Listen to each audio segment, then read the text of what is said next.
Hello বন্ধুরা, welcome to my channel সুখ শাড়ি। আবারও একটা নতুন ভিডিও নিয়ে হাজির হয়েছি তোমাদের কাছে। তোমরা দেখতে পাচ্ছ আজ কিন্তু আমি বানাচ্ছি চিকেন কারি। প্যাকেটের উপর লেখাই আছে, বুঝতেই পারছো। আর আমি কিন্তু আলাদা করে কোনো মশলা কিন্তু অ্যাড করিনি এর মধ্যে। এই মশলাটা পুরোটাই তৈরি থাকে, তাই খাটনিও কম।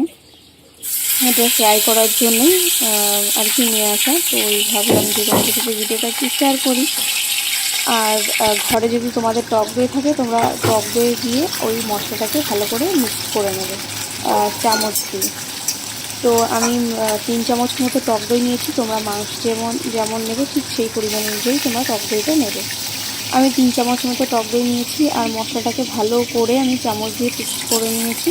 আর তার আগে টক দইটা কিন্তু আমি ফেটিয়ে নিয়েছিলাম, তোমরাও টক দইটাকে ফেটিয়ে নিও। তারপর আমি কড়াইতে অল্প তেল দিয়েছি।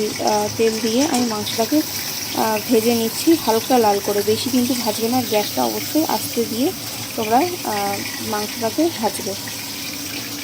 তো এরকমভাবে আমি হালকা করে মাংসগুলোকে ভেজে নিয়েছি। তারপর আমি ওই একই তেলে কিছু গোটা গরম মশলা দিয়েছি, যেমন ধরো তেজপাতা একটা শুকনো লঙ্কা দিয়েছি, আর দুটো গোলমরিচ দিয়েছি, আর একটা এলাচ দিয়েছি। তোমরা চাইলে এটা দিতেও পারো, নাও দিতে পারো। আমি দিয়েছি কারণ যদি এটা ঘরোয়া মতো লাগে আর কি, ঘরোয়া রান্না হয়েছে এরকম আর কি, সেই কারণে আমি দিয়েছি।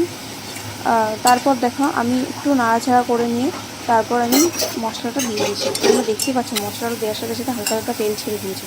তো বেশিক্ষণ কিন্তু তোমাদের কুক করা লাগবে না। তারপর আমি তেলটা ছেড়ে দিলে মাংসগুলো দিয়ে দিতাম। এবার মাংসটাকে ভালো আর একটা কথা বলে, তোমরা কিন্তু এই মশলাতে এক ফোঁটাও নুন দেবে না, কারণ এতে সব কিছু দেওয়া থাকে, সব কিছু অ্যাড করা থাকে, নুন দেওয়া থাকে। তোমরা আলাদা করে কোনো নুন দেবে না। তারপর আমি মাংসটা দিয়ে ভালো করে মাংসটাকে আমি কষিয়ে নিয়েছি।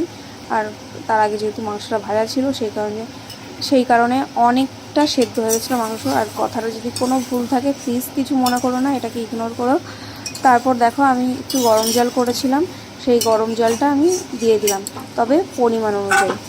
আমি একটু হালকা গ্রেভি রাখবো, সেই কারণে আমি একটু অল্প জলই দিয়েছি, বেশি জল দিইনি। তোমরা পরিমাণ অনুযায়ী জল দেবে যতটা গ্রেভি রাখবে। তো দেখো আমি ঠিক এরকম গ্রেভি রেখেছি।